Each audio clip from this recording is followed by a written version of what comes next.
थप्पड़ मार के मुझे हवालात में बंद कर दिया। और सर मेरी बहन को इतनी गंदी गालियाँ दी हैं ना। अब तो माशाल्लाह से हमारी वज़ीर आला भी एक लेडीज है और मेहरबानी करके जितनी मुझे गालियाँ दी, मेरी इज्जत की धज्जियाँ उड़ाई गई है, उसका मुझे इंसाफ चाहिए। जी अस्सलाम वालेकुम, मैं हूं इमरान जलील और आप देख रहे हैं हमारा मुल्तान। जी नाज़रीन, मैं कुछ आपको बताऊं उससे पहले मेरी स्क्रीन के ऊपर आप देख रहे हैं कि कुछ वीडियो चल रही है। उस वीडियो के अंदर एक बुज़ुर्ग चारपाई पे लेटे हुए हैं और उनके साथ ये एक नौजवान बैठा हुआ है। वो बुज़ुर्ग सख्त अलील हैं, वो ज़िंदगी और मौत की जंग लड़ रहे हैं। मैं उस बुज़ुर्ग की तस्वीर की वीडियो जो आपने देखी, जो मैंने आपको अपनी स्क्रीन पर दिखाई, आपने देख ली। क्यों दिखाई अब मैं आपको बताता हूँ। ये बहुत बीमार थे। ये ज़ीशान मेरे साथ बैठे हुए हैं और इनकी बहन बैठी हुई हैं। ज़ीशान अपने वालिद के इलाज के लिए अपनी बहन के घर जाते हैं और वहाँ से ये कुछ पैसे लेके आते हैं। ये पैसे लेके आ रहे होते हैं तो इनके बहनोई इनके साथ होते हैं। तो रास्ते में बकौल इन लोगों के जो इनके साथ बीती, हमारे पंजाब पुलिस के जवान जिन्होंने नाका लगाया हुआ था, तलाशी लेते हैं तो इनसे पैसे निकल आते हैं और वो इनको थाने ले जाते हैं। बकौल इन लोगों के कि पैसे भी निकल आए और थाने भी ले गए और पर्चा तो नहीं किया था, धमकियां दी। ये सारी असल में कहानी क्या है कि जो पैसे ये अपने वालिद के इलाज के लिए कर्ज़ के लिए लेके आ रहे थे, जिनको हमारे जो मुहाफ़िज़ हैं पंजाब पुलिस के जवानों ने लिया, तो इनसे पूछते हैं कि भाई आप पुलिस वालों पे कितना बड़ा इल्ज़ाम क्यों लगा रहे हो? भाई वो तो ड्यूटी कर रहे थे अपनी, वो तो आपको चेक कर रहे थे। आप किस तरह से कह सकते हो कि यार वो जो है ना उन्होंने आपसे पैसे ले लिए हैं? ज़ीशान हुआ क्या है पहले तो ये बताओ। अस्सलाम वालेकुम सर, मैं मुल्तान का रहायशी हूँ। इतवार वाले दिन तकरीबन 3 बजे हम अपनी सिस्टर के घर से 65,000 रुपया लेकर आ रहे थे। आपकी सिस्टर के घर 65,000 कहाँ से आ गया? वो मेरी सिस्टर ने हमें लोन लेकर दिया था। मेरे अब्बू की तबीयत बहुत ख़राब है। लोन किससे लेके दिए? कशफ फाउंडेशन से सर। उसके डॉक्यूमेंट्स हैं? जी सर, सारा कुछ हमारे पास मौजूद है। नाजरीन, ये मेरी स्क्रीन के ऊपर आप कशफ फाउंडेशंस के जो है ना डॉक्यूमेंट भी देख लें कि ये जो बात ज़ीशान कर रहे हैं क्या वाकई में उन डॉक्यूमेंट्स सबूत है। मैं आप स्क्रीन को के ऊपर आपको दिखा रहा हूँ। अच्छा, नवा शहर चौक पे इन्होंने हमें रोका है और हमें हमारी तलाशी ली है और मेरे बहनोई की जेब से 65,000 रुपया निकला है। और पैसे देकर सब इंस्पेक्टर इब्राहिम और ASI सुहेल और आमर कांस्टेबल है, जो पैसे देकर इनकी नीयत बहुत ही ख़राब हो गई और हमें थाने ले गए। नहीं, इन्होंने रोका आपको चेक करने के लिए, सिक्योरिटी के लिए। जी, तो जब आपको चेक किया तो आपने इनको पैसे कैसे दे दिए भाई? सर इन्होंने तलाशी ली हमारी। इन्होंने कहा गाड़ी के कागज़ हैं, हमें कहा हमारे पास नहीं है कागज़। हमारी गाड़ी है तो नहीं थे। जी जी, इन्होंने रोका है, कागज़ नहीं निकले। तो इन्होंने कहा जी थाने आए हम आपको थाने लेकर चलेंगे। ये थाने ले गए हैं। उधर जाके हमें सर गंदियाँ गाली दी हैं और मेरे मुंह पे सारे इन्होंने थप्पड़ भी मारे हैं। और ये सब इंस्पेक्टर इब्राहिम है, इसने मुझे हवालात में बंद कर दिया है। और ASI सुहेल है, इसने भी मुझे बहनों की गालें दी हैं, गंदी गंदी गालियाँ दी हैं। और जब मेरे बहनोई ने अब मेरी सिस्टर को घर से बुलवाया कि इधर आओ, इन्होंने हमें मुकदमा कोई दर्ज हुआ? सर इन्होंने ऐसे नजायज़ ही 3 बोतलें डाल के मेरे बहनोई पे शराब का पर्चा दे दिया। नहीं, तो आप को जब फ़ोन आया तो आप गई, तो फिर क्या हुआ, क्या माजरा? तो क्योंकि आप तो ये कह रही हैं ऑफ द रिकॉर्ड कि आपको भी उन्होंने गालियाँ दी हैं। सर मैं जब वहाँ पे गई हूँ तो मैंने जाके अपने हस्बैंड से पूछा है, मैंने कहा आपकी कॉल आई है, खैरियत से आपको यहाँ लेके? कहते हैं पता नहीं, नाके पे खड़े कहते हैं आपके पास गाड़ी के कागज़ नहीं। मैं गाड़ी के कागज़ भी लेके गई हूँ और ID कार्ड भी लेके गई हूँ। ठीक है। और ID कार्ड इन्होंने चेक किए हैं। चेक करने के बाद गाड़ी के कागज़ भी दिखाया। मैंने कहा अब सारे इनको छोड़ दें, ठीक है, क्योंकि आपने गाड़ी की वजह से इनको थाने लेके आए। लेकिन असल माजरा ये था कि उनको पैसे देकर उनकी नीयत ख़राब थी। आगे से मुझे ना बदतमीज़ी करने लग पड़े।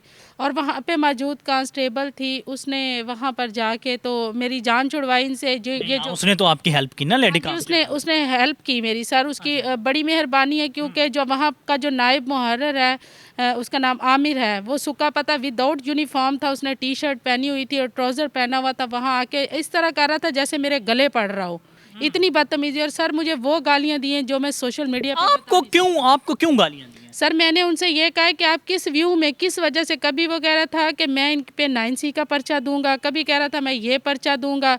मैंने कहा आप पर्चा क्यों देंगे, किस वजह से आप पर्चा देंगे? जब उनके पास कोई चीज़ ही नहीं है, आप पर्चा किस वजह से देंगे?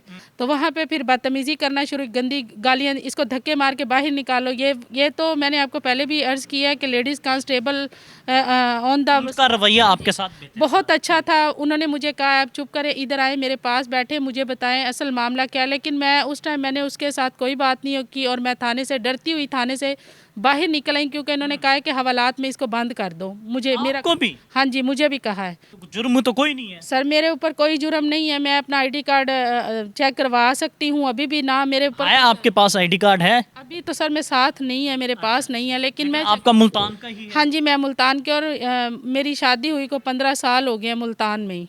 तो ये बताएं कि फिर वो जो पैसे उन्होंने ले लिए थे, जो ये ज़ीशान लेके आ रहा था, अब उन पैसों का क्या हुआ? अब वालिद का इलाज किस तरह से करें? सर वालिद साहब का इलाज तो हम नहीं करवा रहे, उनको घर पे ही ट्रीटमेंट करवा रहे हैं, क्योंकि हमारे पास पैसे थे नहीं। हमने असल जो है ना पैसे निकलवाए भी उन्हीं की वजह से थे कि उनको किसी हॉस्पिटल में हम एडमिट करवाते हैं। नहीं, वो तो जो पर्चा है, जो कि हमारे पास कॉपी आई थी, मंशियात का पर्चा है, भाई आप तो लेके तो जा रहे थे यार। नहीं सर, वो झूठ बोल रहे हैं? जी झूठ बोल रहे हैं, बिल्कुल झूठ बोल रहे हैं। नाजायज पर्चा हुआ? जी नजायज़ पर्चा जो हुआ। आपके बहनोई के ऊपर हुआ? जी नजायज़। आपका खामन वैसे कोई नशा नुशा करता है जिसके ऊपर पर्चा हुआ है? नहीं सर, कोई नशा नहीं करता, वो तो बेचारा नस्वार तक भी नहीं खाता। काम क्या करता है? हमारी उसकी करियाने की दुकान है, छोटी सी बनाई हुई हमने। कहाँ रहते हैं आप? हम इधर रज़ाबाद में। तो अगर हम अहले मोहल्ला से आप लोगों का पूछें तो बताएंगे वो लोग? जी सर, ज़रूर बता सकते हैं वो, आप जब मर्ज़ी आप वेरिफिकेशन करें आकर। नाज़रीन, हम रज़ाबाद इनके मोहल्ले में भी जाएंगे, लेकिन जो तस्वीर, जो वीडियो आपने देखी, जो इनके वालिद कलीमुल्लाह नाम बता रहे हैं, कलीम मसीह। कलीम मसीह, इनके वालिद जो कि अभी भी घर पड़े हुए हैं, बीमार पड़े हुए हैं, और वो ज़िंदगी और मौत की जंग लड़ रहे हैं। अब ये ज़ीशान मेरे साथ बैठा हुआ है, ये इनकी बहन बैठी हुई है, ये पंजाब पुलिस का हवाला। अच्छा ज़ीशान, उन्होंने मारा मुरा सही है? जी थप्पड़ मारे हैं सर, थप्पड़ मार के मुझे हवालात में बंद कर दिया है, ठीक है। और सर मेरी बहन को इतनी गंदी गालियाँ दी हैं ना, मैं आपको बता नहीं सकता। सर मेरी अपील है आईजी पंजाब से और वज़ीर आला मरियम नवाज़ से कि सर हमें इंसाफ चाहिए, और सीपीओ मुल्तान से और आरपीओ मुल्तान से कि हमें इंसाफ चाहिए। कितने बच्चे हैं आप? सर मेरे 4 बच्चे। तो जब बच्चों ने पूछा होगा कि थाने में आप गई थी, तो क्या? पहली बात है वो पजल हो गए थे जब उनको पता चला कि हमारी मम्मा थाने गई है। माँ भी और हाँ बाप जी। भी। उसी दौरान वहाँ 2 घंटा मैं थाने के इर्द गिर्द ही घूमती रही कि कुछ मसला हल हो जाए। किसी ने हमारी कोई बात नहीं सुनी। हमारे मुल्क के जो तहफ़्फ़ुज़ है, हमारे जानो माल का तहफ़्फ़ुज़ करने वाले, वही हमें वो गालियाँ दें जो हम बता ना सके। सर अगर मैं भी यही अल्फाज उनकी माँ बहनों को बोलूँ तो उनके दिल पे क्या बीतेगी। मेरे खामन ने और मेरे भाई ने उनके सामने बैठे इन्होंने इतनी गंदी गालियाँ दी हैं हमारे एसआई ने। नाज़रीन, मेरे पास तो अल्फाज नहीं हैं कि आप सिक्योरिटी चेक करने के लिए 2 लोगों को रोकते हैं और उसके बावजूद उनकी फैमिलीज़ को बुला लिया जाता है। जब शनाख्ती कार्ड वगैरह चेक हो जाते हैं, बकौल इन लोगों के रिकॉर्ड चेक हो जाता है, फिर भी एक मुकदमा दर्ज हो जाता है। तो ये नाजायज़ मुकदमे कब तक होते रहेंगे, इसका फ़ैसला तो आप करेंगे। आप वज़ीर आला पंजाब हैं हमारी मरियम नवाज़ साहबा, और वो ख़वातीन के लिए बढ़ चढ़ कर काम कर रही हैं। आप क्या कहना चाहेंगे? मैं मरियम नवाज़ साहबा से यही कहना चाहूँगी, ऐसे लोगों के बारे में सोचिए और ऐसे लोगों को बताएं कि औरत की इज़्ज़त हमारे माशरे में क्या है। अब तो माशाल्लाह से हमारी वज़ीर आला भी एक लेडीज़ है, और मेहरबानी करके जितनी मुझे गालियाँ दी, मेरी इज़्ज़त की धज्जियाँ उड़ाई गई है, उसका मुझे इंसाफ चाहिए। सीपीओ मुल्तान और आरपीओ मुल्तान से, आईजी पंजाब से बस। जी नाज़रीन, आपने ज़ीशान और उनकी बहन की कहानी तो नहीं कहूँगा, ये सुना है हुआ क्या इन लोगों के साथ। ये 2-3 दिन पहले का वाक़या है, और इस तरह से कई और ज़ीशान और इस तरह की कोई और ख़ातून, इस तरह से हमारे जो पंजाब पुलिस के मुहाफ़िज़ हैं, वो इस तरह से उनकी इज़्ज़तें पामाल करते हैं। खुदारा हमें होश के नाखन लेने होंगे, हमारे आला हुकाम को सोचना होगा। फिर वक्त तक के लिए मुझे और ज़ीशान को दीजिए इजाज़त।